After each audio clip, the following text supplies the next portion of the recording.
कामचोर देवरानी। एक बार की बात है, सुषमा अपने पूरे परिवार के साथ खुशी खुशी मोहन नगर में रहती थी। उसकी 2 बहुएं थी, पल्लवी और शिवानी। एक दिन दोनों बहुएं रसोई में काम कर रही होती है कि तभी उनकी सास सुषमा उन्हें बुलाती है। अरे बहू, जरा इधर तो आना। शिवानी, जरा जाकर देखना सासू माँ क्या कह रही हैं। दीदी आप ही देख लो ना जाकर, आपको भी तो सुनाई दे रहा है। अरे मैं आटा गूंद रही हूँ ना, तुम चली जाओ। हाँ तो मैं भी तो सब्जी काट रही हूँ ना दीदी। अरे बहू जल्दी आओ। ओफो, ये तो जाएगी नहीं। मैं ही जाकर देखती हूँ कि क्या करना है। पल्लवी सुषमा के कमरे में जाती है। जी मम्मी जी, क्या हुआ? शाम को घर पर कुछ मेहमान आने वाले हैं, तो तुम अच्छा सा खाना बना लेना बहू। ठीक है मम्मी जी, आप बता दीजिए क्या क्या बनाना है और कितने लोग आ रहे हैं। सुनील की मौसी जी और उनका पूरा परिवार आ रहा है। कुल मिलाकर 3 लोग और हमें मिलाकर हुए 9 लोग। तो अभी से ही तैयारी करना शुरू कर दो। और हाँ, घर की सफाई भी कर देना, हाँ अच्छे से। जी मम्मी जी, सब काम हो जाएगा, आप चिंता मत कीजिए। पल्लवी शिवानी को घर में मेहमान आने वाले हैं इसके बारे में बताती है। क्या 9 लोगों का खाना बनाना होगा, घर की सफाई करनी है?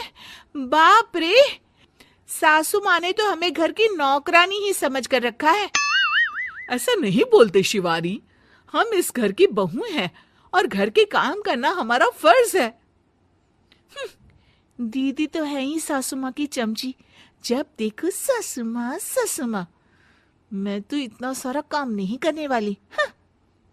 शिवानी कपड़े लेकर गमला साफ कर रही होती है और चक्कर आने का नाटक करने लगती है। मेरा सर चकरा रहा है। तभी वहां पल्लवी और सासू माँ जाते हैं। अरे बहू, क्या हो गया तुम्हें? मम्मी जी, बहुत तेज सर में दर्द हो रहा है। तुम एक काम करो शिवानी, आराम कर लो। नहीं नहीं दीदी, घर में मेहमान आने वाले हैं, मुझे आपकी मदद करनी चाहिए। अरे कोई बात नहीं शिवानी, तुम आराम कर लो, मैं सब काम कर लूंगी। ठीक है दीदी, अगर आप इतना कह रही हैं तो आराम कर लेती हूँ। शिवानी आराम से अपने कमरे में मैगजीन पढ़ रही होती है। इसे कहते हैं आराम की जिंदगी। इतना सारा काम। चलो सारा काम खत्म हो गया, शिवानी को देख आती हूँ। शिवानी अपने कमरे में ईयरफोन में गाने सुनते सुनते सो जाती है और उसके साइड में मैगजीन भी रखी होती है।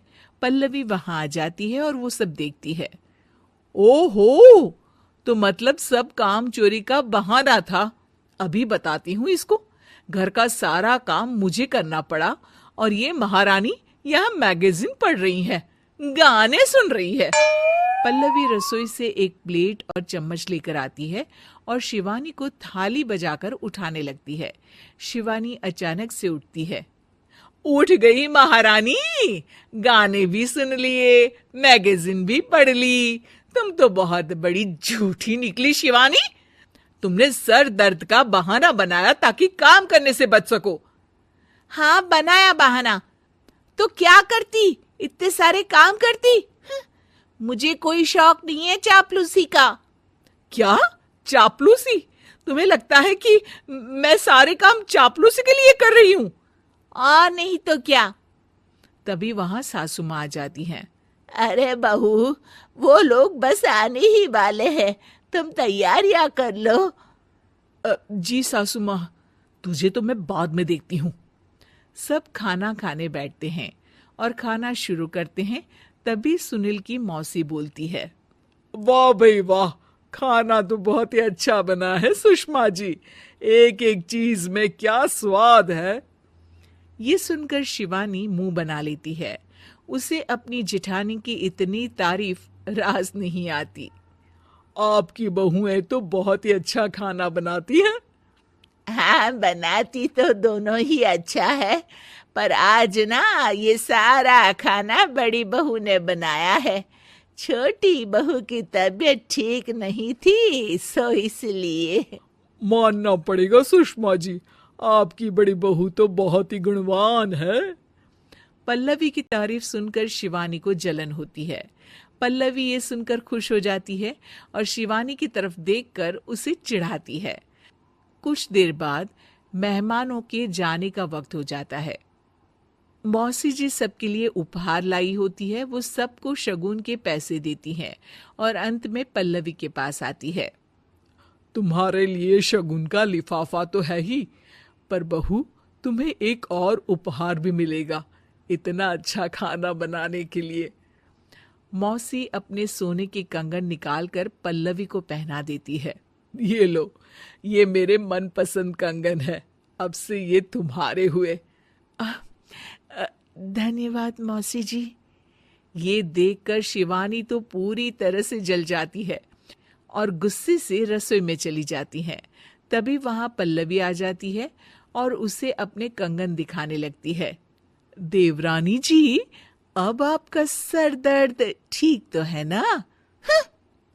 मुझे लगता है कि अब सर दर्द शुरू हो गया होगा आपका।